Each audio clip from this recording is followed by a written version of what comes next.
Beneath the trees where nobody sees. En dessous des arbres là où personne ne voit. Avec, regardez-moi ce petit dessin tout choupi. Regardez comme on dirait un livre pour enfants. Regardez comme elle trimballe un sac plein de sang avec, avec la traînée de sang partout. Alors ça va être difficile de vous trouver les bonnes... voilà, on est sur une BD toute pipou. Là encore avec un monde d'anthropomorphes, d'animaux anthropomorphes, où il y a voilà, on a Madame Ours qui est l'héroïne. Et Madame Ours, eh ben, elle cache un petit secret, la coquine. C'est qu'en fait, Madame Ours est une tueuse en série. Voilà, ça fait plus de 20 ans qu'elle tue des gens et qu'elle va les cacher dans les bois. Alors, elle fait ça gentiment. Déjà, ne tue jamais dans son village. Ça serait un peu chiant parce qu'elle se ferait vite remarquer. Non, non, de temps en temps, elle va dans la grande ville, elle chope quelqu'un et elle le découpe. Voilà, elle le tue, elle le découpe, elle le fout dans des seaux de peinture et puis elle enterre tout ça et puis hop, hop, hop, bien tranquillement, voilà, tout va pour le mieux. Et sa petite vie tranquille de tueuse en série aurait pu largement s'arrêter là et elle aurait pu vivre de beaux jours de crime tranquille. Je vais peut-être montrer celle-là. Attention, âme sensible. C'est Dexter, exactement, c'est Dexter. Alors c'est Dexter, mais elle découpe des gens qui sont innocents. Dexter, lui, son principe, c'est de tuer des gens quand même qui sont des assassins, enfin qui sont de mauvaises personnes. Alors que elle est là en mode ah tiens, ma voiture ne démarre plus et la première personne qui vient l'aider, quick, voilà. Et donc tout aurait pu bien aller, sauf que voilà, un meurtre va être révélé dans son village.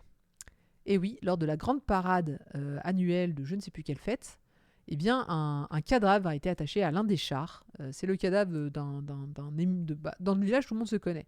Donc c'est un personnage qu'on a vu et tout, et donc il est là, attaché au mât d'un faux bateau-char. Et l'enquête de la police donc commence pour savoir qui l'a tué. Et là, notre petite héroïne, elle n'est pas d'accord. Alors je sais plus comment elle s'appelle. C'est pas Nancy, non, un truc comme ça. Samantha.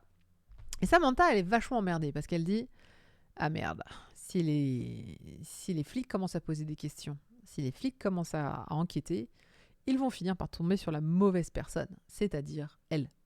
Elle a très très peur que tout d'un coup on découvre son petit manège et que ça fasse et que ça voilà que ça soit elle dit alors que c'est de la faute d'un tueur en série qui visiblement n'a aucune manière, aucun tact, il fait ça comme ça, il met ça à tout va, c'est honteux et donc elle va mener un petit peu son enquête elle-même de son côté pour savoir qui est le tueur qui va d'ailleurs récidiver assez rapidement et toujours dans des méthodes assez violentes, assez voyantes, contrairement à elle qui a toujours fait tout ça dans le secret, dans le personne ne saura jamais, prendre toujours des gens au hasard, ne jamais garder un souvenir, etc.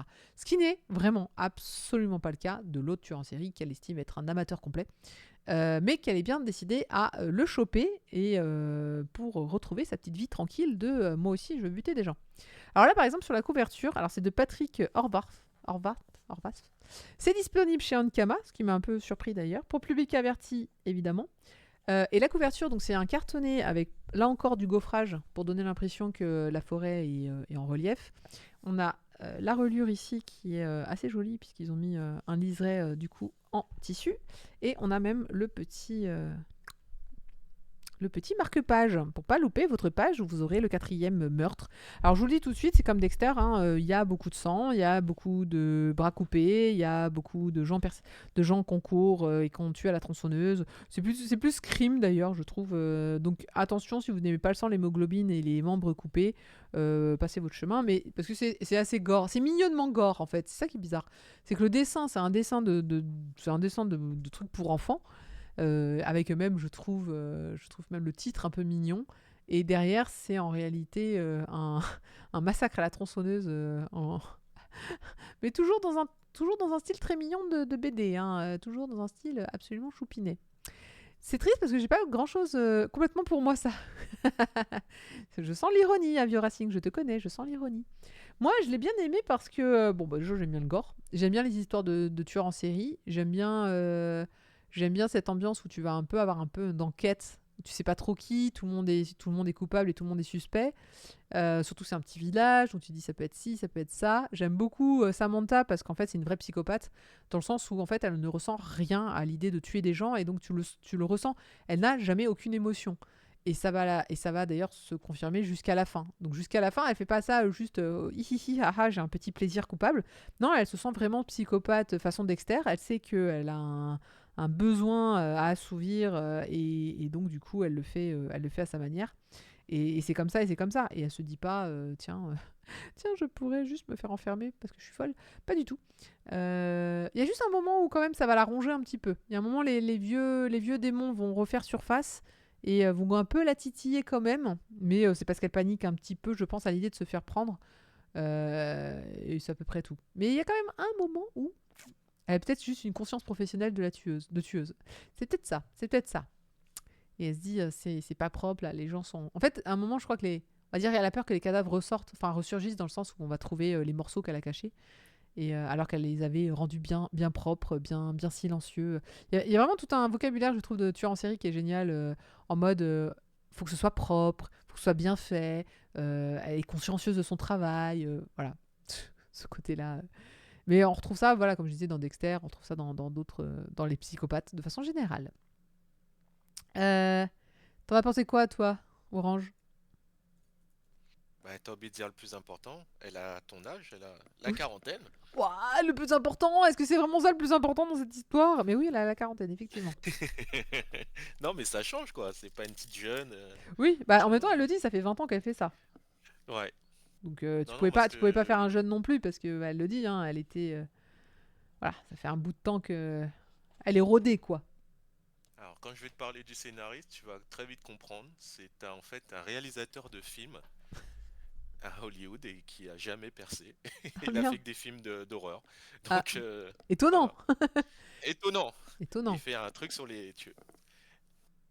Du coup, la suite est en cours aux États-Unis. Et pour te donner un indice, ça parle de la famille d'une personne qu'elle a butée. Voilà, dans la suite. Et aux États-Unis, le mec, son truc, il a explosé. Ça a marché tellement que bah, ça arrivait aux oreilles de je sais plus qui, Sean Kama, qui a trouvé le récit incroyable et qui a décidé de l'éditer, quoi. Même nous, dans la communauté comics, on était choqués de se dire que Ankama édite du comics. Qu'est-ce qui se passe, quoi? Et que le Oui, récit alors était aussi bon, quoi. c'est vrai que j'étais super surprise de voir que c'était Ankama, qu'on connaît effectivement plus pour bon, déjà beaucoup de mangas, mais pas trop ce style-là, et plutôt enfantin. Enfin, je veux dire, c'est ceux qui font Dofus. C'est vrai que tu les imagines mal de passer de Dofus à ça, quoi. Mais bon, écoute. En tout cas, ils ont fait un bon bouquin. Pareil, j'étais étonnée. Je savais pas qu'Ankama savait sortir des livres de cette qualité-là. Alors c'est pas Ouais, méchant à dire, hein, mais c'est juste que c'est très très différent, bonne encore une fois, des fabrication. productions qu'ils ont l'habitude. Et c'est pas si simple que ça de changer de production. Donc non, franchement, Ok. c'est nickel. Bah, ce qui est bien, c'est que ça prouve qu'ils essaient de varier leur catalogue Bah ouais, et que quand ils ont un vrai coup de cœur sur un récit, ils sont prêts à y à faire aller. ce qu'il faut pour l'éditer, quoi. Mais franchement, moi, ça m'a rappelé Dexter. Ouais, bah oui. Ça m'a rappelé le côté, ben, la- elle est dans son quotidien, dans sa routine de ah, je suis pas bien, ah, aidez-moi, oh, je vous bute, oh, je suis bien. Puis il y a aussi tu sais, le passage où il y a l'esprit de la nature, où elle est là dans la forêt, elle voit un vrai ours, et t'es là, mais Ah qu'est-ce qui se oui, passe? oui, j'ai C'est beaucoup. dans sa tête ou pas? C'est ça, Et en gros, tu vois, elle remercie la nature de la protéger parce que bah elle fout tout dans la forêt, donc c'est ça. si c'est un animal de déter, elle est dans la merde. Mais Mais j'aime beaucoup le c'est- côté oh tiens un ours, mais tu es un ours. Tu sais, exactement. c'est un peu comme Dingo qui fait la promenade à Pluto. Dingo c'est un chien, Pluto est un chien, mais Pluto c'est Ouais, un vrai chien et Dingo c'est un c'est humain un homme, chien quoi, tu vois. C'est un peu chelou quand tu y penses. Il y c'est a d'autres qui ça. avaient fait la remarque avec Hello Kitty qui a un chat qui s'appelle Charmy Kitty. Ah, ça je savais pas. Et ouais, qui est d'ailleurs très cool. Ok. Mais je crois que l'auteur de Hello Kitty a toujours dit que c'était pas un chat, que c'était une petite fille. Mais je D'accord. pense que c'était parce que c'était chelou, ça devenait chelou toute cette histoire. Voilà, Hello Kitty n'est pas un chat, c'est une petite fille. Effectivement, si vous ne le saviez pas, vous le savez maintenant. C'est un peu chelou. Ouais. On va passer Sinon à j'ai la adoré. dernière chronique.